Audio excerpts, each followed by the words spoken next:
Hi, welcome to HIP, your home improvement podcast by Lima Kitchens. This podcast explores topics to do with home renovations, updates, and kitchen design.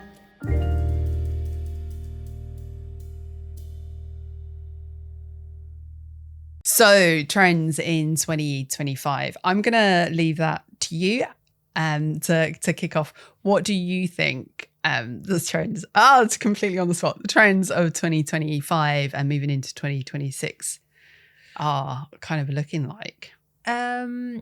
What do I think? I think there's everything out there nowadays, and it's really hard to pinpoint a trend. But what keeps coming up, is this close enough? Yeah, Yep. There we go.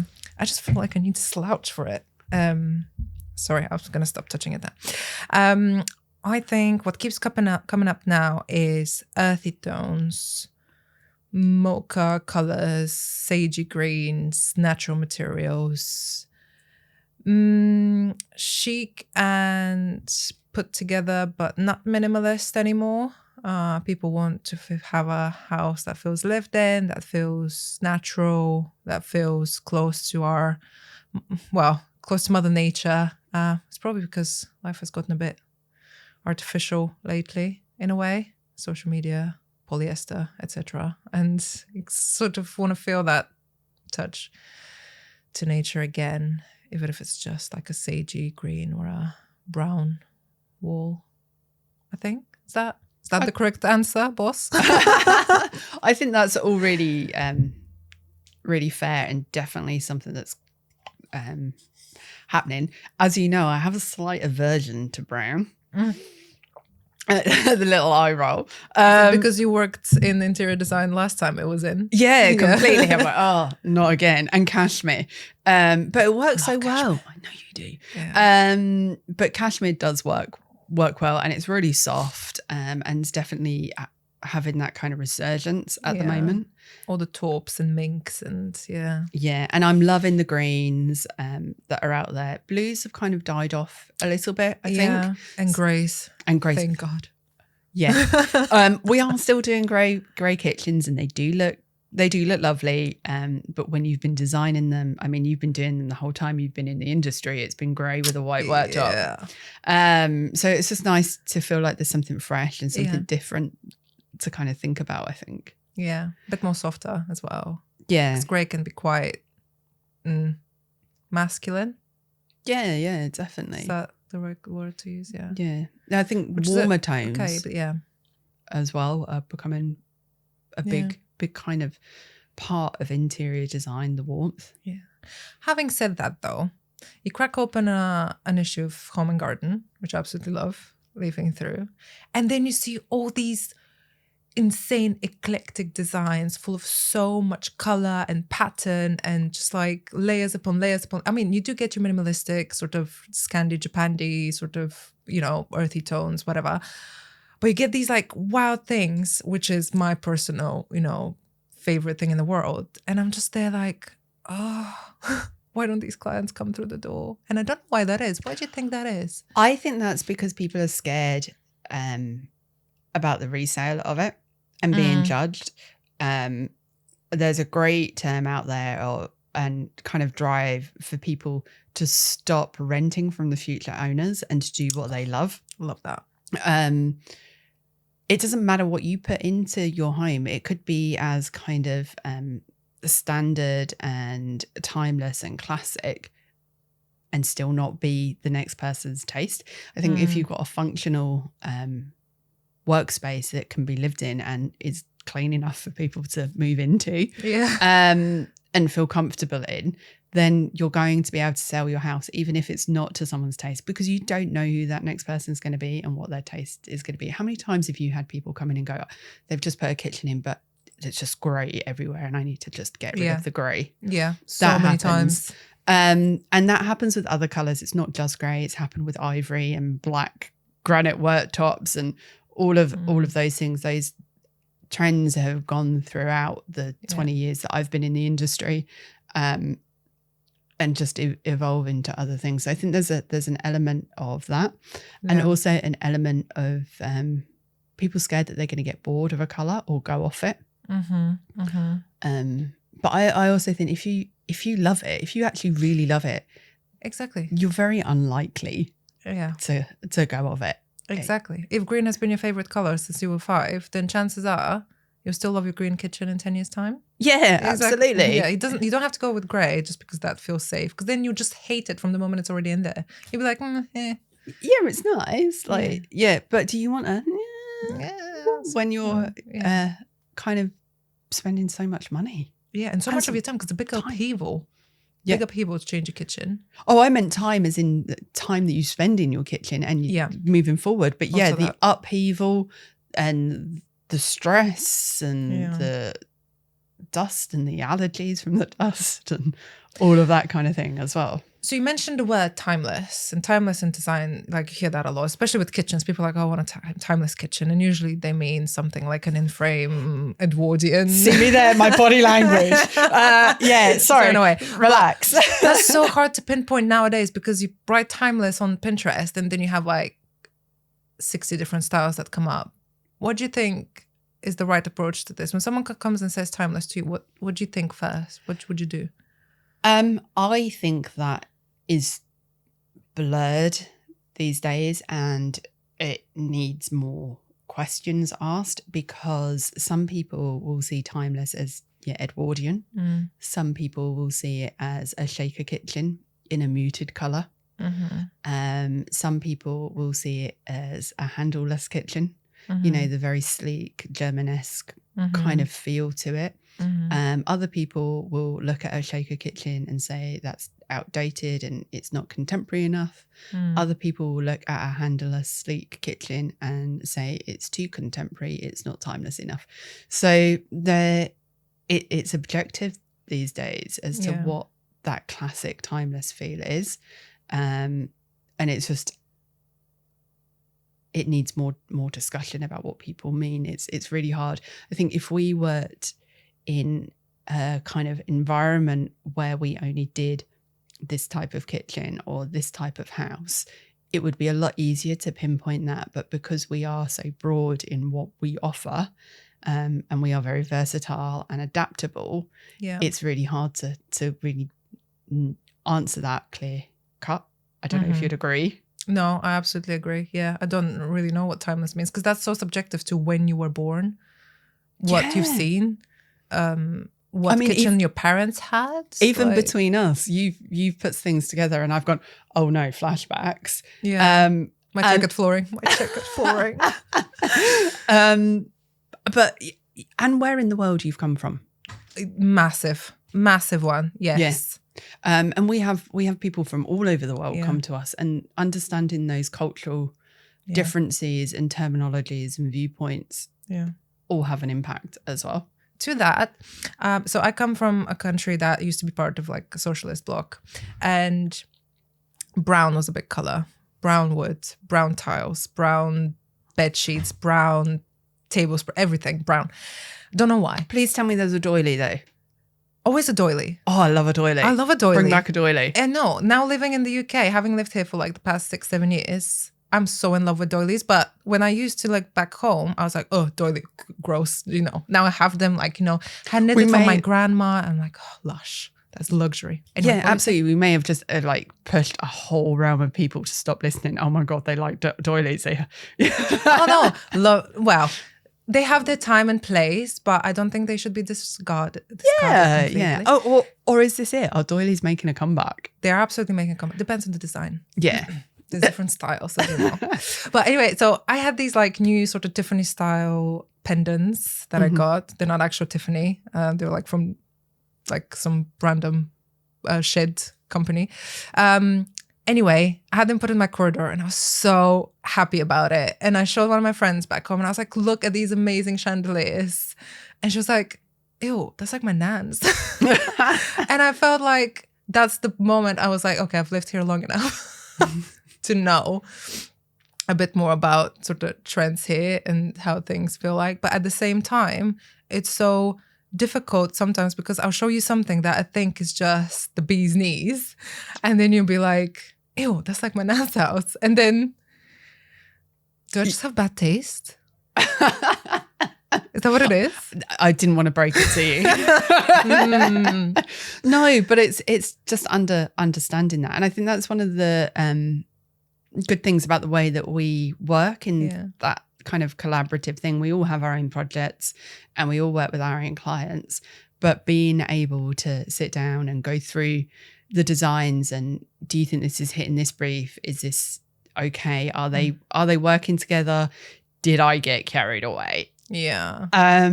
Just being able to reflect upon that is really helpful between us as a team as well. Yeah. So and kind of understanding what those trends are. And I actually feel that I'm I'm stuck a little bit into where I settled into a trend that I'm quite comfortable with and makes me quite excited and passionate with, your dark greens and your blacks. And I mean, the black hardware and the oak, I really like all of that kind of stuff. But there's nothing bad in like specializing in a certain trend. That's like what most, not a certain trend, but like a certain style. That's what most interior designers do, don't they? I mean, you keep versatility, but you also have this one niche thing that's yours. I think I've been slow to keep up though. So moving into those warmer, earthier brown tones, I'm going to get there slightly more kicking and screaming than yourself and Kasia. But then there are going to be clients out there that feel that way as well. So again, having that balance. I have a question for you. Sorry, did I interrupt? No, go for it. I have a question. So your oak kitchen with a black marble worktop. Yeah, ivory. Yeah. Yes. What do you think is going to be the oak kitchen with a black marble worktop? No, not marble. It was black granite. Black granite. Yes, that's the word I'm looking for. In 20 years' time. Like, what are we going to look back on today and be like, oh. So you've definitely got your grey with your white marble. That's going to be it because so many people bought that as your safe kitchen. And it does look lovely. And the ivory kitchens with the black granite, very excited about those. And they do the job. They were great. Or your oak with your kind of cashmere granite as well was the lighter version, a more natural version 20 years ago. Moving forward, I think it's going to be harder, and it goes back to the timeless thing, harder to pinpoint when designs are done because there is more exposure to different styles and designs. And once you start going down the rabbit holes, obviously your algorithms pick up and that's what you see more and more of. That's so if that was the trend you were following, you'll probably be able to kind of pinpoint it more than others. I think in that timeless realm, it will become more blurred the further we kind of get through the next decade or two as well. One thing which I said I was never going to put in my own home, which I'm going to do it. I'm just going to remove it once I'm bored of it, is acoustic paneling. I think that is something that is definitely a now thing. Yeah. Still encourage people to have it because it does look lovely. It softens, it creates that look. And it's a decor thing. So it can be changed and replaced and redecorated in 10 years, 15 years when you've had enough of it or you feel like it's past its best or its time as well. And that's something we might see fade out over the next decade, but it takes so long for these things to get to publications and social media that when by the time it fizzles out, it tends to be several years later anyway. That is what I was literally thinking, how because we are in this business and we look at these things constantly, you kind of get this thing, like you see it once or twice and then all of a sudden you see it like a lot more and then all of a sudden you see it everywhere. And by that time, this is like fading out now of sort of high-end interior design or whatever it started. But then, and you start getting tired with it as well. But then by the time it trickles down to the client base that we have, sort of your average person who doesn't spend like hours every day looking at interior design websites, who has just now decided to change something in their house and has seen this and is like, oh, that's lovely.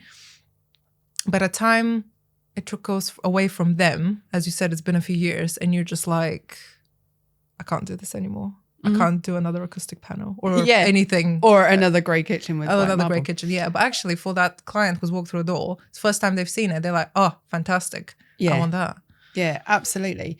And this is part of the reason why I wanted to take this podcast and set it up and help consumers see that there isn't necessarily a right or wrong, but there is more information out there. There's more current information. So a frustration that I've never shared directly with my sister is that she works within the fashion industry. So the fashion industry tends to be a bit further advanced than the interior, and theoretically is faster moving. I don't think it really is. But for the last few years, while she's been thinking about doing her renovation herself, she's told me, "Oh no, white kitchen, white on white is out, white on white is out," and I swear I hear that every year. Every year, and it's just repeated. It's just churned out every February, and people will still buy it because it's easy, it's clean, it's bright, it's easy. It goes back to keeping the space bright and not dingy. You can see when it needs cleaning. It's simple. You can put anything with it. If you want dark accessories or dark walls, you can put that with it. If you want bright colors, you can put it with it.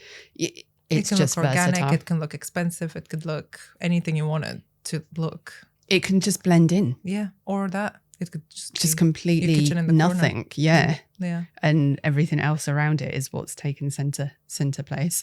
So these trends that are just kind of almost articles that are pulled out year after year. I really want to pull away from that and give information that's kind of more current. And going back to trends that I think are going to be more popular in kind of this coming year and moving forward. So we've been doing a lot of waterfall edges of recent, but I really think more monolithic blocks of stone. So bringing them down backs of islands and more shapes and seating. The stonework is going to become a lot more creative and much more of a center point in homes. I think that's something we're going to see more of. It does feel quite cold, but it is really low maintenance. True. Can be bright, can add detail, can add pattern, and a feature in itself, allowing you to keep other things separate. And then in the wider home renovation feel, I think that open plan living is reducing. So being able to have those open spaces where you're all together and connected, but also being able to create intimate spaces or private spaces, quiet spaces. I think this is all something that is being considered, especially since kind of COVID and people spending more time at home. In that period, they're thinking, okay, I want the kids to be able to be involved, but I also want to be able to pull those doors over. So we've increasingly become involved with internal doors and pocket doors and room dividers, and just giving versatile living rather than all or nothing. Basically, just I think one big warehouse of a. We've done a fair few warehouses, but just separating that. And a recent design completed early part of this year, it got dubbed the Village Hall because it's so big. It's got lovely high ceilings. I know you want. About, 3 sofas, three-seater sofas sit next to that kind of kitchen. It's a huge amount. So putting in a TV room divide with the intimate dining table, formal dining table behind it has meant that it's remained open, but also delivered on that intimacy and breaking it up, softening the space so it's less echoey, and then just the more casual 2 seats at the other end. So it is this huge open space, but it's well zoned, well divided and thought out. Is something else that I think we'll see more of and be able to get more involved in and be more creative with. And what about things like trends in kitchen design, but not just colors and materials, like design trends, function trends? Is there anything? I am so pleased people are now starting to want drawers. And I even heard on... I'm going to please keep it up. Cupboards are the ones where you open like this and it's like a big box inside. Drawers are Shelf. the ones where you pull and it comes out on a runner. Yes. And there's 2 or 3 on top of each other. I just want to put this out there because some people don't know the difference, and that's legit. That's fine. Just wanted you to. You also have wire work that sits somewhere in between. You're just overcomplicating it. I am overcomplicating, but it's really important to understand. So we work with a company, Blum, who do kind of a good, better, best. So your cupboard is good because you can put stuff in there.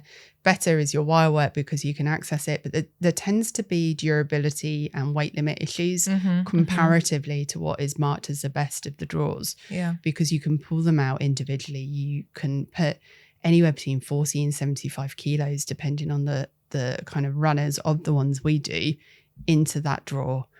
You can, you've just got clear visibility. You've got organization. You've got great accessibility. It's going to future-proof. If you have an injury, you're still going to be able to use it because you're pulling it out. This stuff is coming to you. These things are really important to consider because, injuries are not exclusive. They can happen to anyone at any point. Disabilities as well can come and sweep you up. So you have to prepare when you're doing something this big on such a grand scale and such an expense. And just general organisation. Do you want to be rummaging through a cupboard to find that because you've got a tin of baked beans in the back of it? Do you want stuff, are you having to catch something as the cupboard door opens? Or do you just want to see what it is you're trying to get to? Pans, drawers are often referred to as pan drawers, and they're not solely for pans. Therefore, they're for cutlery. The pan drawers, but you can put other things in them. Yeah. I mean, this is a conversation that we still have. Books. Yes. I have a tea drawer. So I've got my teas and my sugar and my cups in there. I love that. Then I've got my less used glasses in a drawer. So I'm not having to pull them out to get to the one that I want. I can see they're all in there. They're safe. They're secure. I'm less likely to knock it out of the cupboard and smash it because that is who I am. I've got all of my herbs and spices, food, everything is in a drawer, Tupperware. And it's easy to put it away. So I'm not fighting there. It's easy to get it out. It's easy to see. It's easy to see when I've run out. All of these things just add up to less frustrations, really, and more enjoyment. Exactly. Yeah. So, this is such an endless topic, and we are approaching the end of our time. But this is something I'm going to be discussing in the next topic more with Amanda. Oh, lovely. So in the next episode, who's coming to visit? Amanda from Blum. She works heavily with architects at the moment for a company called Blum. They produce drawers and hinges, but they put in so much research into how people use their home and living and the changes. It's very exciting, and you'll have an opportunity to hear someone else's voice rather than my own. And see Amanda's as well. Yes. She's lovely. Indeed. So just to kind of recap, we're thinking trends for 25, 26, warmer tones. Earthy tones. We didn't say this, but keep an open mind and work a lot on lighting. That's yes, lighting. Lighting is like lighting levels. Massive. Yes. And workflows and house flows. Yeah. Not all open plan. Yeah. Being able to have that versatility in the design as well. I think those are probably the key things, and no more grey and white. And I'm sorry to anyone out there who all are still looking at them. They are still available. They will still look lovely. Yes. But there's a lot more out there. Yeah, absolutely. Thanks for your time. Thanks for your time. And we'll see you in the next episode. Yeah, well, I won't, but Liz will. And I'll see you whenever. It's been a pleasure. Thanks. Thank you for joining us and listening to HIP, Your Home Improvement Podcast by Lima Kitchens. We hope you enjoyed the topics we discussed today. Feel free to hit like, share and subscribe to get details on further topics we will be discussing. If you have any topics you'd like us to address and talk about directly, please feel free to send them through. We'd love to hear from you.